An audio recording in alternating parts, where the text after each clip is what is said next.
over the interval 4 comma 13. Yes. Okay, so believe it or not, you actually know how to do this. The average rate of change, or the AROC, is actually m, which is the slope, which is the rate of change. All of these words are exactly the same. Exactly the same. Like they Oh, okay, okay. so we're literally going to find the slope from this point right here to this point right up. Oops, 13 is there at the end. Okay. So we're gonna write Oh, we're gonna okay. write the formula here for average rate of change, because that is what they're emphasizing. But Mhm. I want you to see that it's exactly the same as slope. So here's your formula for average rate of change: f of b minus f of a over b minus a. Okay, which is really similar to y2 minus y1 x2 minus x1. You've probably seen that formula before. Yeah, I've done that a lot. Okay. Now the B and A, they come from here. Okay. Okay. So A is 4, B is 13, and the f of A and the f of B come from like looking at the point on the graph here. So f of 4 is saying when you have 4, the output is 8. And f of 13 is the input, it's the x value. The output is 11. Do you see that? Okay. Yeah, you're just giving. Okay. Yeah. Okay. Now, so we're going to do it this way, but we're also going to do it on the right here, so you can see that it's exactly the same. So f of b is f of 13 minus f of 4 over 13 minus 4. It still looks complicated, but I assure you that it really isn't. It's just a new way of seeing it. F of 13 is this number here. It's 11 minus f of 4, which is 8 over 13 minus 4. So notice that's 3 over 9, which is 1/3.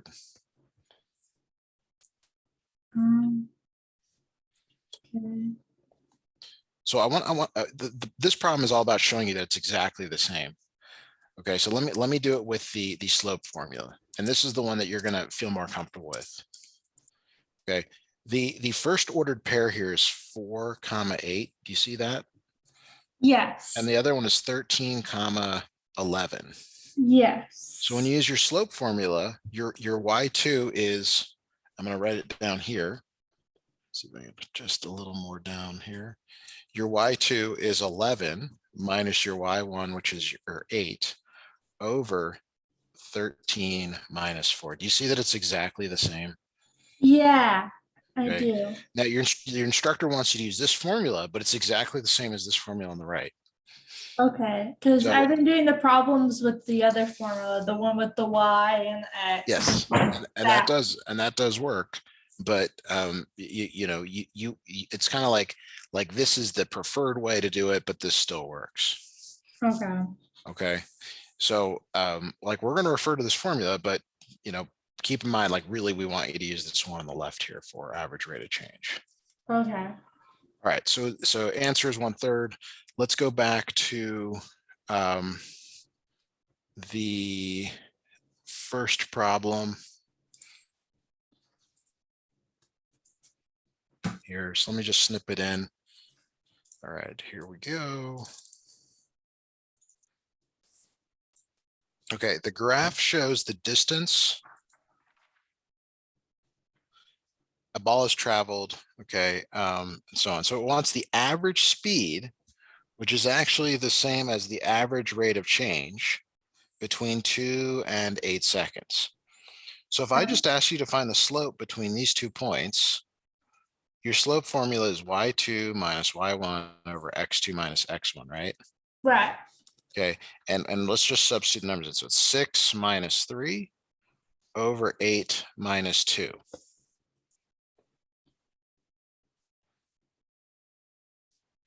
Right. Okay. 1/2.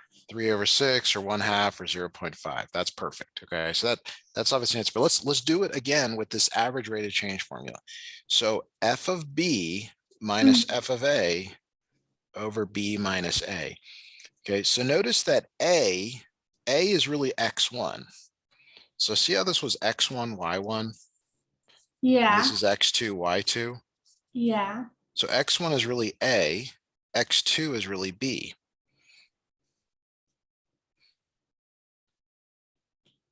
So Okay. this is from A to B. It's a different formula. I mean, it feels different, but it's exactly the same. B is really your X2, A is your X1. Like B minus A, and then F of B minus F of A. So your F of B is the output from X2. That's why X2 goes with Y2. That's F of B.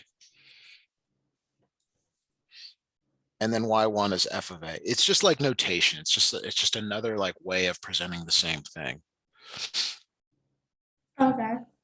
Okay. So like, let me try to, I mean, we can use this formula, but the problem is like on a test or someday down the road, like they're going to say average rate of change. And I don't want you to freeze up. I want you to be like, oh yeah, it is this formula, which is exactly the same. The A is X1, the B is X2. This is Y1 and this is Y2. Okay. Right. Okay. So let's try another problem here.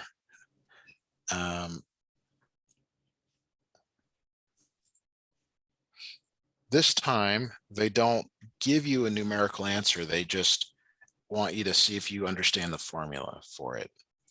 Okay, so this is our kind of our only shot here. So which expression we use to determine the average rate of change? That's AROC, average rate of change, which is F of B minus F of A over B minus A. So notice it's the same formula over and over again.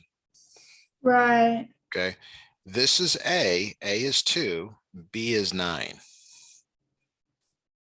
Okay, so right now, all I'm going to do is rewrite this, except instead of B, I'm going to put 9 in. Instead of A, I'm going to put the A in. Mm-hmm. Instead of B, I'm going to put 9 in. Instead of A, I'm going to put 2 in. Right. Okay, now this is another thing that's very important here. Do you see, let me grab the highlighter here. Do you see that this 9 is the same as this 9? Yes. And that this 2 is the same as this 2? Yeah. That is always the case. Whatever they are, they have to line up and match.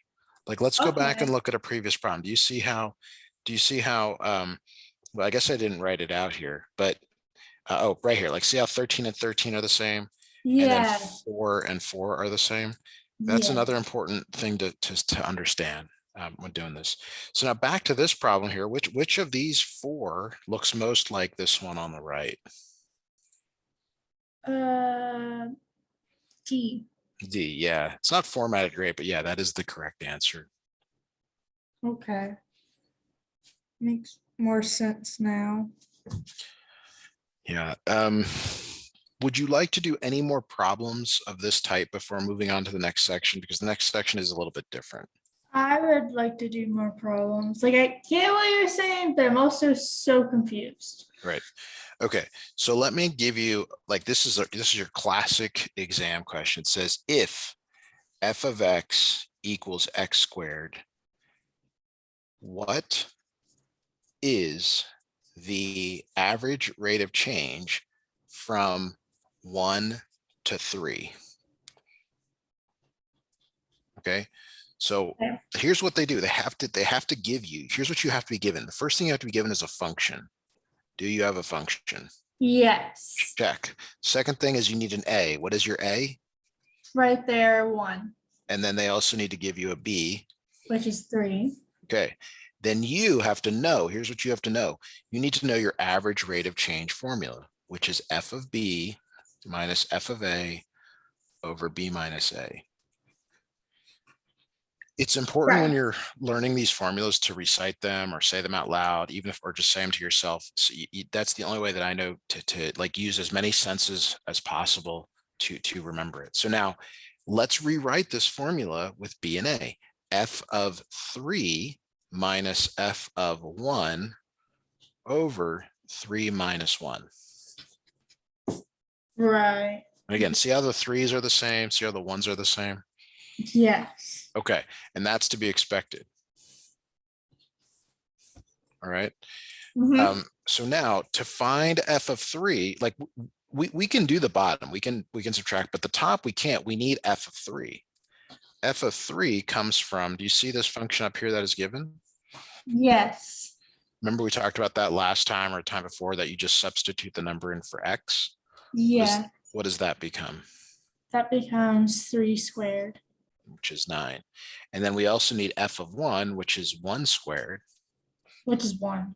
which is 1. So now we take these values, and instead of f of 3, okay, you put in 9. Instead of f of 1, you put in 1 over 3 minus 1. So this equals 8 over 2, which equals 4. Now I want to give you a problem just like this with different numbers. And it truly will be just like this, but do you have these notes down, or do you want me to write the problem and then scroll up here? I almost have them all down. Okay. So and please tell me if it's too fast. I tend to go just keep going, and I want to make sure you're getting all this down. It's just a little bit fast. I mean, Okay. I'm almost at where you are, but not completely. So we got to the 3, we implemented the 3 and the 1 into the problem, and then we do the equation to the problem. That's right. That's right. And then that's what we get for the next step, where we put those answers into the For the average rate of change, we need 4 numbers. And usually, and then 2 of them are given. So we got to just find the other 2. Okay. Okay, that makes sense. That might be what I've been missing, because I feel like they do a step that I haven't been doing, and I don't understand why. Sure. Why the same step they did. All right. So this is how we, in my world, this is how we demonstrate learning. I'm going to give you the exact same problem, but I'm going to just change the numbers here. So you're going to go through the exact same steps. Okay. Okay. So if f of x equals x squared, what is the average rate of change from 2 to 4? Okay. So I want you to do exactly the same thing. Exactly the same thing that I did up here. All the same steps, except I'm just changing the numbers here. 2 to 4 instead of 1 to 3, which I know you can't see. Okay. So take about 60 seconds, see if you understand that, and then we can move on to some other stuff also. Okay.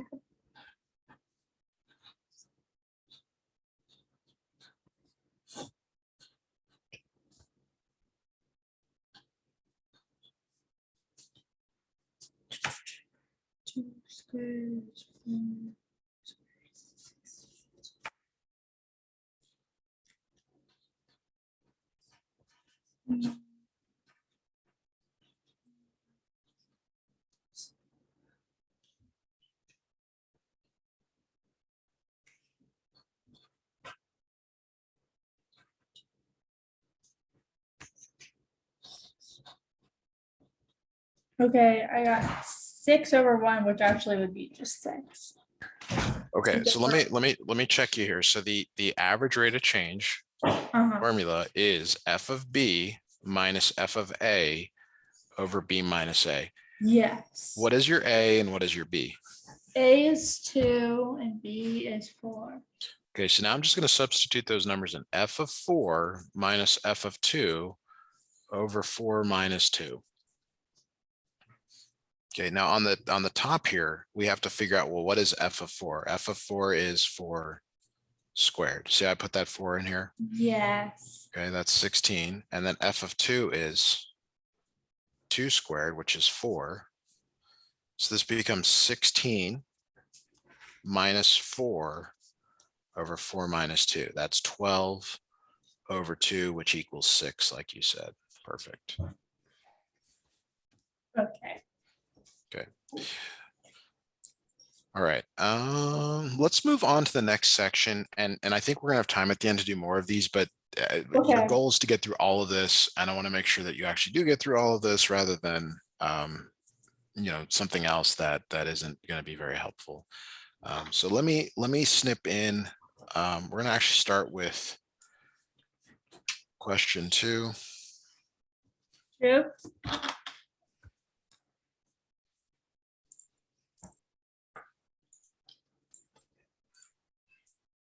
All right, so question 2 here. If y varies directly as x, okay, do you remember from either your notes or something you saw in one of the videos, do you remember the direct variation equation? I want to say yes, but no.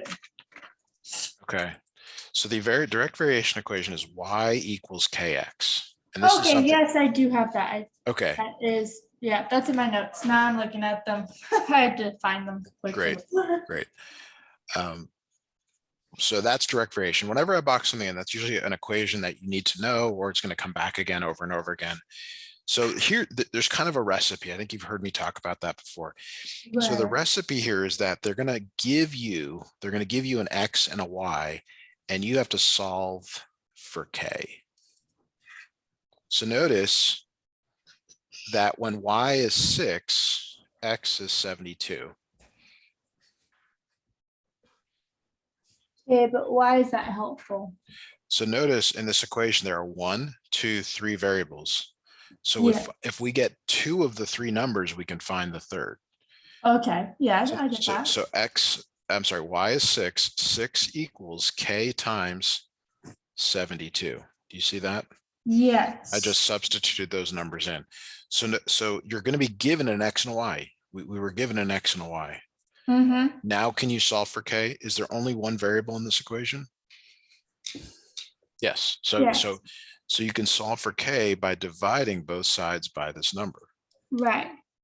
Okay, and it's a fraction. It's 1 over 12. Right. 6 times 12 is okay. Okay.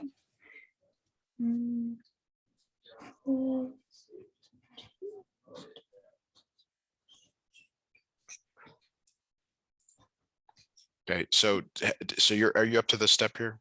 Yes, I am. Okay, so then I'm going to draw this dashed line. There's kind of 2 ways that the problems go from here. They either give x to find y, or they give y to find x. Right, so they're gonna give you something either way. So for this problem, let's go back and look. Let's see what they do. See how they give you x and they want you to find y. Yes. Okay, so what you're going to do is reuse this equation. So the equation is y equals kx, but k is really 1 over 12. Do you see that? We just work from this equation down here. We put the value of k in for that.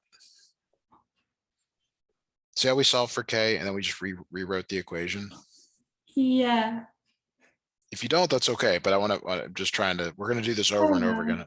I know, it was kind of confusing. Okay, but we keep what K was. Yes. No, you keep k, but not x and y.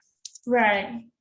Because you solved that. You solved the original X and Y to find Yes. K. Yes. So now Yes. you're putting a different X in.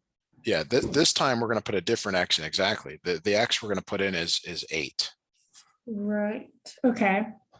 So we know that x equals 8, and we want to figure out, well, what is y. So we substitute in that number for x. Okay. But we don't have to, well, I mean, we have to solve it, but we don't have to like change. No, you just need to reduce this here. So this Yeah. reduces to 3, I'm sorry, 2/3, it looks like. Yeah.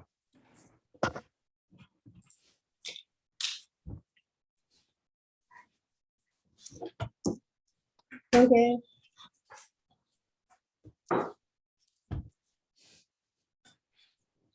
Wow. Is that, can we move on to another question here that I think will help to like provide some clarity, I guess. Yeah. Okay. So I'm gonna snip in question 3, but not the answers, because the answers kind of are distracting at the moment. Yeah, that's fine. We will go back and do question 1. So okay, direct variation. Oops, direct variation. So that means that y equals kx. Y equals kx. Right. Are you given an x and a y? Yes. Yes. Y is 7 and x is 2. And now you have to solve for k. Right. So, We divide the 2 on both sides. so k is 7 over 2. Yeah. Now you rewrite y equals kx, but you substitute that number in for k. Right. So we get y equals 7 over 2 x. X. Perfect. So now you can probably see that the correct answer there is D. Yes. Okay. Yeah, that confused me. But I get that. So the steps are, you always do this. You always substitute in x and y like we just did. Mhm. You substitute x and y. You solve for k, and then you rewrite the equation. And then sometimes, So you always rewrite the equation, not just when they give you another x or a y. yeah. Okay. That makes Okay, sense. let's go back and look at question 1.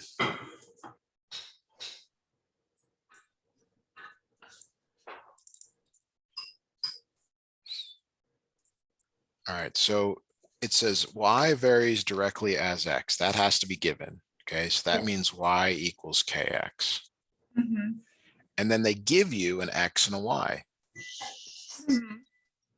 Okay, so we can substitute those values in. Y is 12, x is 1.2. And now we can solve for k. Right. So to do that, you divide both sides by 1.2. You get 10. Yes, you get 10. K equals 10.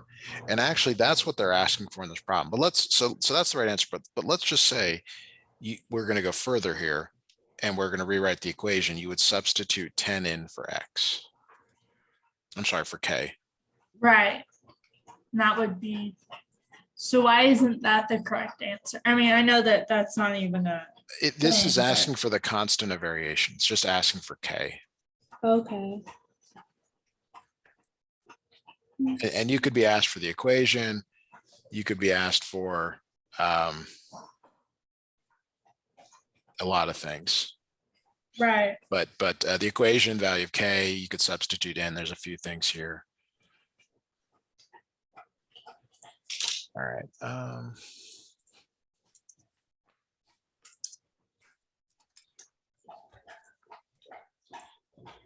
Okay, so let's move on to another question.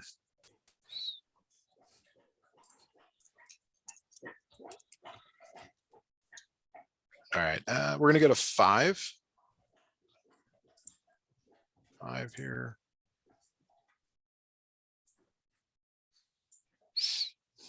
I think this is a good question to do.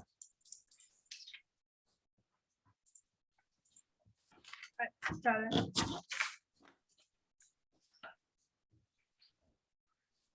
Oh no. This one was so hard. I don't yeah, even understand what the purpose was. right. Well, let's just start with what we know. Y equals kx. Okay. Yes. And then like I said, they normally give you an x and a y, and they kind of do. It's not great, but they tell you that y is 180 and x is n. So if you solve for k, which feels awkward because there's a letter here, but you just divide both sides by n. So k is 180 divided by n. Is that okay? Yes. Okay. Got that. So now we're going to rewrite this line. We're going to rewrite it with k. It's 180 over n times x. Uh-huh. Right. So now that we have this equation, we can go back and it says y is n when x is 5. So they're giving you like new pieces of information to substitute in here. They're telling you replace y with n and x with 5.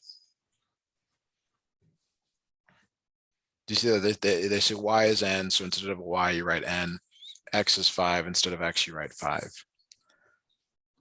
Right. Do you follow that? I do. I just don't Okay. know if I got the same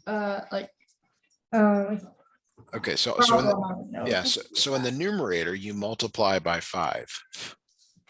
Okay, you multiply 180 by 5, that's like 900 over n. And your goal here is to solve for n. And if it's been a while, you may not remember that you can actually diagonally multiply these. They sometimes call that a butterfly. Okay, so n times n is n squared equals 900. Okay. Take a square root of both sides. So n equals 30.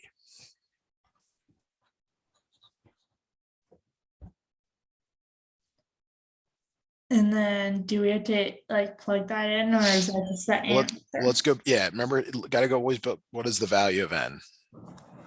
So they just want n. Okay, so it's just 30. Yeah.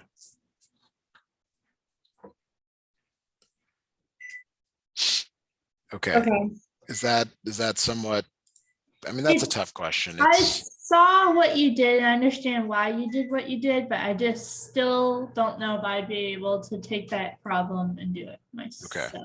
It was a lot. Okay. Well, we're gonna do some extra problems here at the end. Let's make sure we get through all this. Yeah. All right. I know this is a really wordy problem. Yeah. Okay, so this one, it says, this is the key sentence, is the average rate of change for the interval d equals 4 to d equals 10 is 0. And you really need a picture. Do you remember earlier one of the words I used for the average rate of change? Do you remember any of those words I said? It's right at the beginning of the You said lesson. slope. Slope. So this is saying the slope is 0. Okay. Slope of 0 is a horizontal line. Right, and we went through that the last lesson. Yes. Horizontal line and vertical line. Okay. Yeah. So here's what they're saying. If you were to make a graph of D, get the right here, D and T of D, and here's the fourth day, 5, 6, 7, 8, 9, 10, 10. They're saying like, just pick an output here, pick a Y value for 4. Like, do you want it to be 1, 2, 3, or 4? 3. 3. Okay. So here is a horizontal line to 10. Right. Okay. So this is what the graph looks like for this to be true. For it to have a slope of 0, it's got to be a horizontal line. Okay, so let's read these statements and see if any of them are clear, are correct based on that. The same number of tickets was sold on the 4th day and the 10th day. So this is the Y value. Are the Y values the same? Yes. There you go. That's it. Okay. Okay. Now let's look at some of the other ones here. Okay. So if let's look at fewer tickets were sold. If fewer tickets were sold on the 4th day than on the 10th day, let me do that in red so we can see what that would look like. Mhm. Okay, this one's in red. It might be something like this.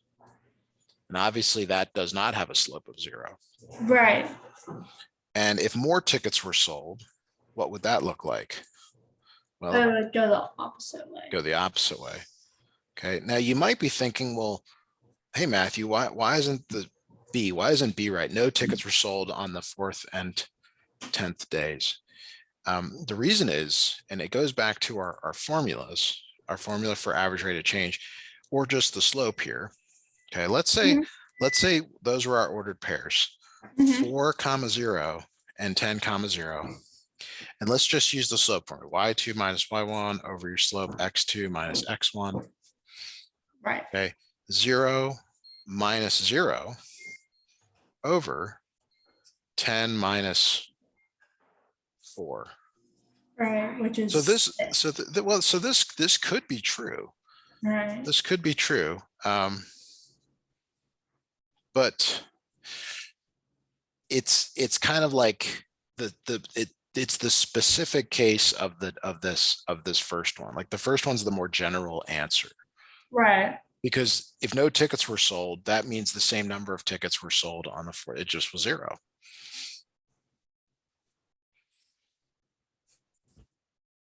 Right, because it's the same number, not Yes, sold. exactly. Okay, I get that.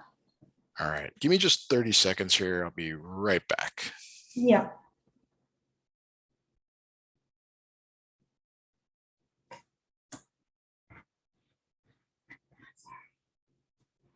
Okay, I'm back. I just had to check something real quick here. So let's do 7. I should have done this one earlier, but it's an average. It's another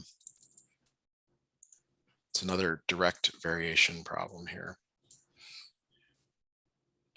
Okay, so it says y varies directly as x. That means that y equals kx. And then I mentioned this before, they have to give you an x and a y. Right, and they do. Yeah, y is 48 and x is 6. And you have to solve for k.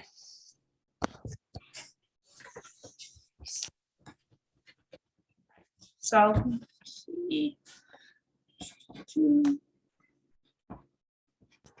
What did you get for a value of k?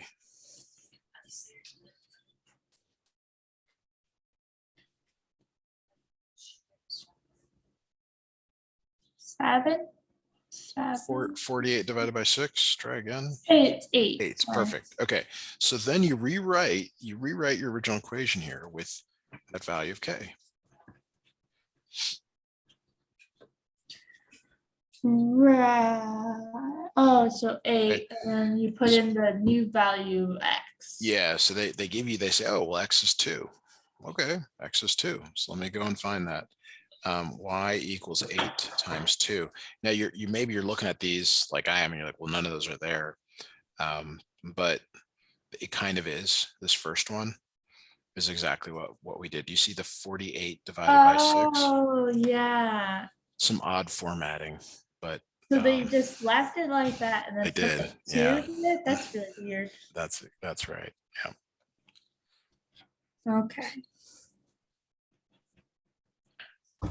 I can see how we did it and how that somewhat makes sense with their answer. Yes. Okay, let's look at number 6, and then I think we'll have some time to do some practice problems, which will be very helpful for you. So it says the average rate of change between 4 and 7 is 5/6. Okay, so let's go back to our average rate of change formula. That's f of b minus f of a over b minus a. Right. This is your a and this is your b. So we're going to write that, except this time I should have used g instead of f, because see how there's a g here in this function? Should have done that. Okay, so I'm going to write it this way: g of 7 minus g of 4 over 7 minus 4. Okay, do any of these look like that on the left there?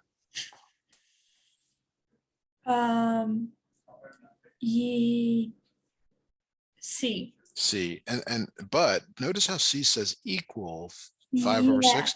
That's because 5/6 is the average rate of change. That's this number. Like they're giving you the output this time. They just wanted me to do the equation. They just wanted you to write the equation. Yeah. But not like solve it. I mean, Right. they solve it. Right. Okay.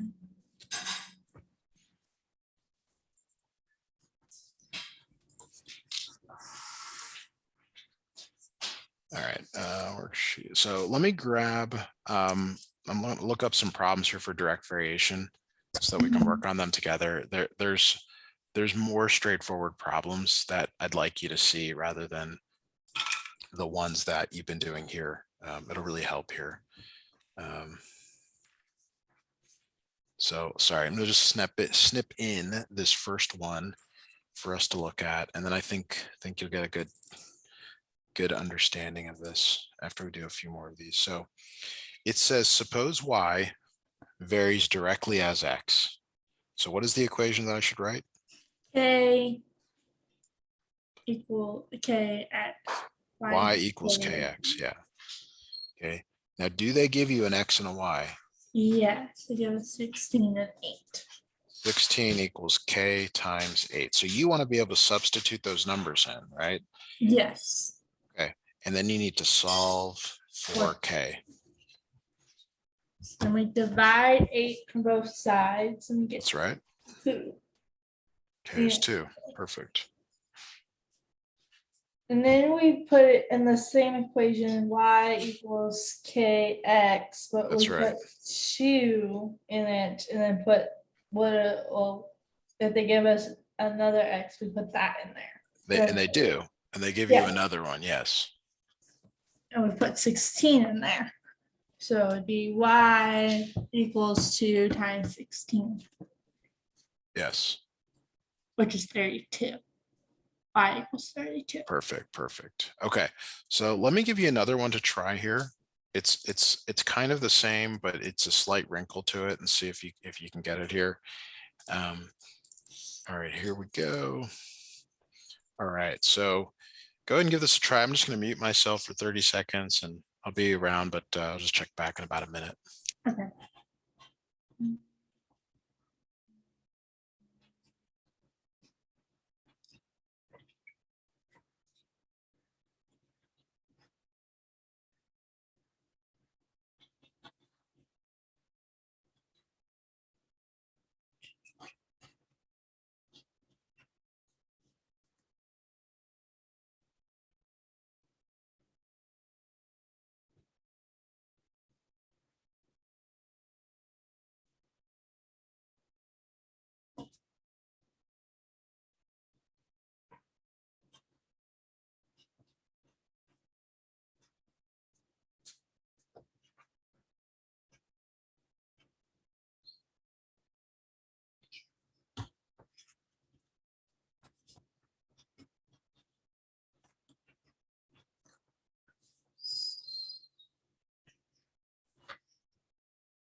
How are you doing on this?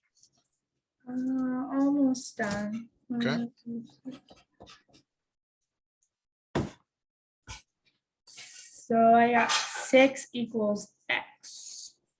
Okay. Did you get 7 for a value of k? Yes, I did. Okay, so it's y equals 7x. Now this time they give you y, not x. 42 equals 7x. And like you said, you divide by 7 and you get x equals 6. Perfect. That makes a lot more sense. The prop on the like equation and putting in the x and y values. Yes. Yes. Okay, so let's try one more of I do have a these. question. Do they course. ever give you the like k value and then like the y value, or are you always going to try to solve the k? You always solve for k first. Yeah. Okay, so this one's really similar. It's just got a fraction in it. So just maybe if you can do this one perfectly, we can move on to doing some other stuff, average rate of change. Okay.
y equals 6. Okay, so you say y equals 6. Yes.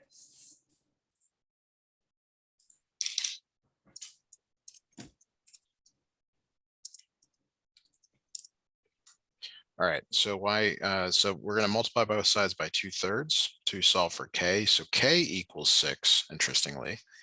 So that means y equals 6x. And like you said, when you put 1 in for x, you get 6. Very good. All right, excellent. Okay, so let's go back and talk about average rate of change, if that's okay with you. Yeah, that's great. Okay, so the other major concept tonight we talked about is average rate of change, which I've written over and over again. You're probably getting tired of hearing it, but you definitely got to know this formula here. So here's how this works again. I'll give you a function. I'm going to make the function slightly more difficult this time. If f of x equals 1 minus x squared, what is the average rate of change from 0 to 3?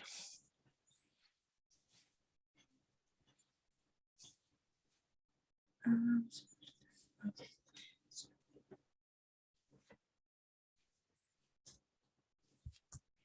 So like we've been doing, we rewrite this formula, this given formula, but we put it with the a and the b. So it's like f of 3 minus f of 0 over 3 minus 0. Do you follow that? Yes. And the numbers are the same, the numbers are the same. So now we need f of 3. We need to put 3 in for x, right? So it's 1 minus 3 squared. Order of operations, you probably saw this in school. Yeah, I know. You do the exponent before you subtract. 8, 9, -8. Okay. That's right. And then we need f of 0.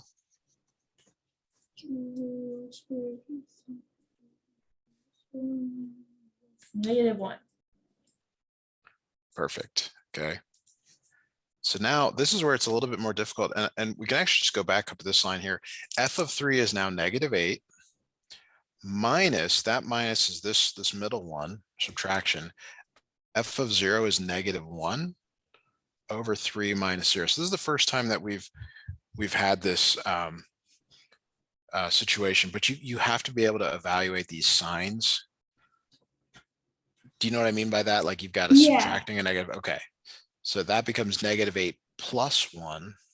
Okay. So this becomes -7 over 3.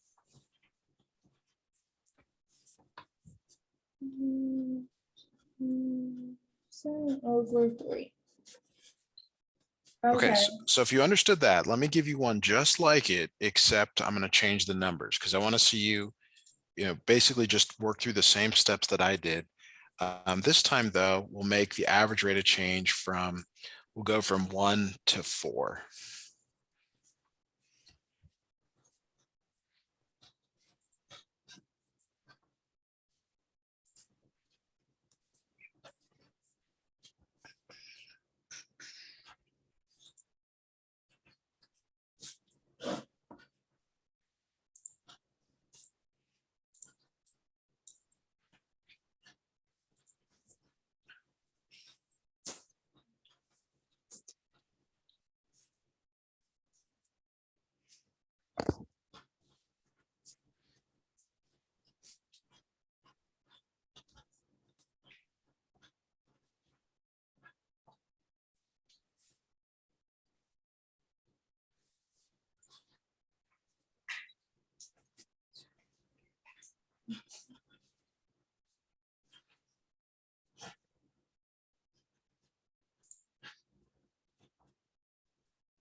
Okay, so the average rate of change is f of b minus f of a over b minus a.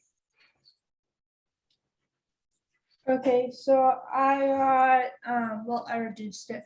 So What's your final answer here? 5. 5. Okay, so I'm going to work out the steps just in case you want to go back into the notes later. So it's f of 4 minus f of 1 over 4 minus 1. And then you need to find f of 4, which is 1 minus 4 squared. That's 1 minus 16, which is negative 15. And then f of 1 is 1 minus 1 squared, which is 1 minus 1, which is 0. So this formula becomes minus 15 minus 0 over 4 minus 1. As you said, it's negative 15 over 3. I get negative 5. I don't know if I heard that or not, but No, I did not say it, and that's not what in my thought process. that's okay. That's okay. Yeah, the sign does matter, but Yeah. let's just focus on the good stuff here. Is like if you were able to remember this formula, if you're able to figure out, oh, that's A, that's B, you're able to put A and B into the function and come up with an output, you're in great shape here. So really quickly here, let's just try this. What is minus 9 minus a minus 6 over 4 minus a minus 2? Can you evaluate this for me, please? Either on your Yeah. paper or tell it to me out loud. It doesn't, either way is great. Negative 9 plus 6 Okay, over. over 4 plus 2. Okay, and then what does the numerator become?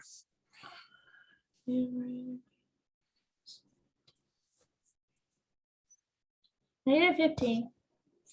So you got one negative, one positive. It's like you owe someone $9 and then you give them $6. You still owe them. Yeah, that's negative 3 Yeah, over 6. over 6. Yes. Okay, so when you reduce the fraction, that negative still comes with it, right? Becomes negative. Yeah. 1/2. 1/2. Yeah.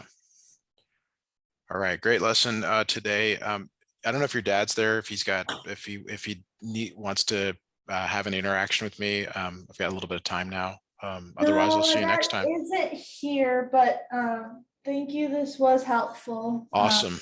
Being Awesome. able to recognize the equations and being able to find how to put them into the problems. Great. Like the words that they use, because they trick you, I feel like sometimes with words. Yeah. All right. Well, on that note, I really appreciate you scheduling. I'll send you the notes here shortly, Yeah. and I'll see you next time. Hope you have a great week. Thank you. You too. Bye now.